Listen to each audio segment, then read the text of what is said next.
নমস্কাৰ আপোনালোকক স্বাগতম জনাইছোঁ আজিৰ ভিডিঅ'টোলৈ। আজিৰ ভিডিঅ'ত আমি নিযুক্তি সম্বন্ধীয় কেইবাটাও অতি গুৰুত্বপূৰ্ণ কথা আলোচনা কৰিম।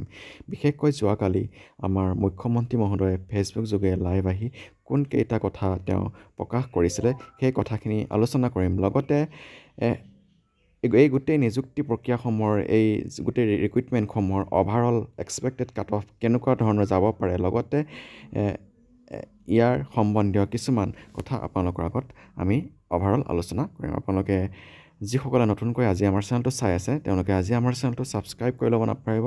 আমাৰ চেনেলত নিযুক্তি সম্বন্ধীয় বিভিন্ন খা খবৰ দিয়াৰ লগতে নিযুক্তি প্ৰিপেৰেশ্যন সম্বন্ধীয় ভিডিঅ'সমূহ অতি কম সময়তে দিয়া হয়। সেয়ে আপোনালোকে আজি আমাৰ চেনেলটো ছাবস্ক্ৰাইব কৰি ল'ব। আহকচোন আজি ভিডিঅ'টোৰ মূল কথাখিনিলৈ আগবাঢ়োঁ। ইতিমধ্যে আমাৰ শিক্ষামন্ত্ৰী মহোদয় আৰু মুখ্যমন্ত্ৰী মহোদয়ে বহুতো কথা সংবাদ মাধ্যমৰ আগত প্ৰকাশ কৰিছে। তাৰ উপৰিও যোৱাকালি আমাৰ মুখ্যমন্ত্ৰী মহোদয়ে ফেচবুক যোগে লাইভ আহি এটা অতি গুৰুত্বপূৰ্ণ কথা তেওঁ প্ৰকাশ কৰিছে। ৭ মাৰ্চৰ আগতেই যি ADRE থাৰ্ড গ্ৰেড ফ'ৰ্থ গ্ৰেডৰ যি পৰীক্ষা হৈছিলে, নিযুক্তি পৰীক্ষা হৈছিলে, ৰিটেন টেষ্ট হৈছিলে, সেই ৰিটেন টেষ্টৰ ৰিজাল্ট দিব। আৰু ইয়াৰ সমান্তৰালকৈ ইয়াৰ আগতো তেওঁ সংবাদ মাধ্যমৰ আগত প্ৰকাশ কৰিছিলে যে মাৰ্চৰ প্ৰথম উইক আৰু ফেব্ৰুৱাৰী লাষ্ট উইকৰ ভিতৰত তেওঁলোকে টেটৰ লগতে ADREৰ ৰিজাল্ট দিব। আৰু এইটোও তেওঁলোকে কৈছিলে যে আগন্তুক 2 মাহৰ ভিতৰতে প্ৰায় তেওঁলোকে 1.5 লাখ নিযুক্তি সম্পূৰ্ণ কৰিব, যিটো অসমৰ ইতিহাসত সৰ্ববৃহৎ নিযুক্তি হ'ব। ইতিমধ্যে বিগত বছৰত যথেষ্টখিনি তেওঁলোকে নিযুক্তি দি আহিছে আৰু এইকেইদিনতো তেওঁলোকে নিযুক্তি পত্ৰ বিতৰণ কৰি আছে। আৰু এই গোটেইখিনি প্ৰক্ৰিয়ালৈ চাই এটা কথা থিৰাং কৰিব পাৰি যে গোটেই প্ৰক্ৰিয়াটো তেওঁলোকে পৰিপাটিকৈ চিজিলকৈ এটা এটাকৈ তেওঁলোকে কৰিব বিচাৰিছে। আৰু ইতিমধ্যে শিক্ষক নিযুক্তিৰ ক্ষেত্ৰতো তেওঁলোকে যথেষ্টখিনি নিযুক্তি প্ৰদান কৰিছে। যিসকল কণ্ট্ৰেকচুৱেল টিচাৰ আছিলে তেওঁলোককো তেওঁলোকে নিয়মীয়া নিযুক্তি প্ৰদান কৰিছে আৰু গোটেইখিনি তেওঁলোকে এটা এটাকৈ পৰিপাটিকৈ কামখিনি কৰিব বিচাৰিছে। এই গোটেই কামখিনি যেতিয়া তেওঁলোকে পৰিপাটিকৈ কৰিব, পৰিপাটিকৈ কৰাৰ ফলত যিসকল বহুদিন ধৰি টেট উত্তীৰ্ণ হয় বা অন্যান্য নিযুক্তিৰ বাবে অপেক্ষাৰত হৈ আছিলে সেই কেণ্ডিডেটসকলেও নিযুক্তি পাবলৈ সক্ষম হ'ব।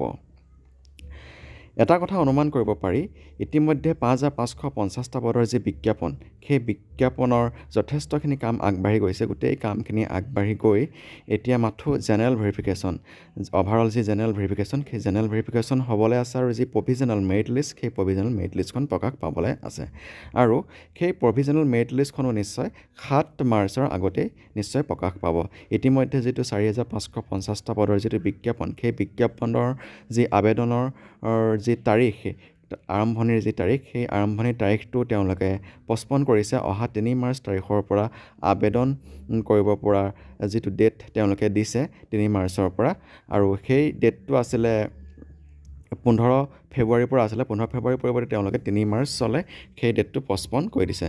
নিশ্চয় সেই 3 মাৰ্চৰ পূৰ্বেই DEELP 5,550টা পদৰ যিটো বিজ্ঞাপন, সেই বিজ্ঞাপনৰ প্ৰভিজনেল মেৰিট লিষ্টখন প্ৰকাশ পাব বা ভেৰিফিকেশ্যন ন'টিচ প্ৰকাশ পাব। আৰু তাৰ পিছতেই এই 7 মাৰ্চৰ আগে আগে ADRE যি থাৰ্ড গ্ৰেড ফ'ৰ্থ গ্ৰেডৰ যি ৰিটেন টেষ্ট, সেই ৰিটেন টেষ্টৰ যি ৰিজাল্ট সেয়া প্ৰকাশ পাব। আৰু তাৰ সমান্তৰালকৈ টেট কাম ৰিক্ৰুইটমেণ্ট টেষ্টৰ যিখিনি কাম, তাৰ এনচাৰ কি ইতিমধ্যে প্ৰকাশ পাইছে আৰু তাৰ ওজৰ আপত্তি দিয়াৰো সময়সীমা 20 ফেব্ৰুৱাৰীলৈকে আছিলে। আৰু সেই 7 মাৰ্চৰ আগে আগেই টেট কাম ৰিক্ৰুইটমেণ্ট টেষ্ট GT/PGTৰ ৰিজাল্টটো প্ৰকাশ পাব।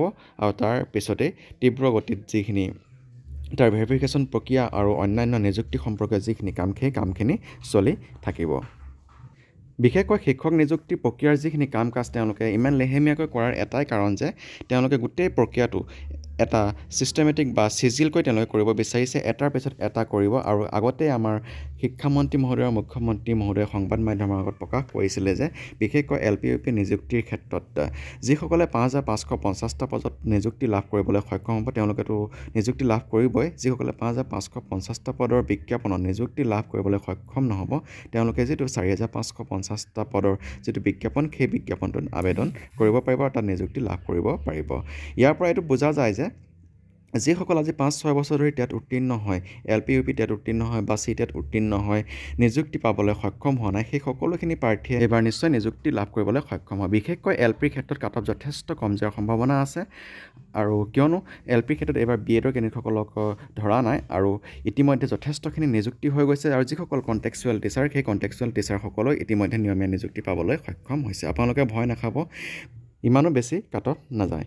এইবাৰ যে নিযুক্তি প্ৰক্ৰিয়া, সেই নিযুক্তি প্ৰক্ৰিয়া সম্পূৰ্ণ বেলেগ, সেয়া LPয়ে হওক বা GT PGTয়ে হওক বা ADRয়ে হওক, এই নিযুক্তি প্ৰক্ৰিয়াসমূহ সম্পূৰ্ণ বেলেগ হ'ব, কাট অফ ইমানো বেছি নাযায়। আপোনালোকে ভয় নাখাব, পজিটিভ থাকক, নিশ্চয় আপোনালোকৰ ভাল হ'ব। এয়া আছিলে আজি ভিডিঅ'টোৰ কিছু কথা। এনেকুৱা ধৰণৰ ভিডিঅ'সমূহ পাই থাকিবলৈ আজি আমাৰ চেনেলটো ছাবস্ক্ৰাইব কৰি ল'ব নাপাহৰিব। ধন্যবাদ।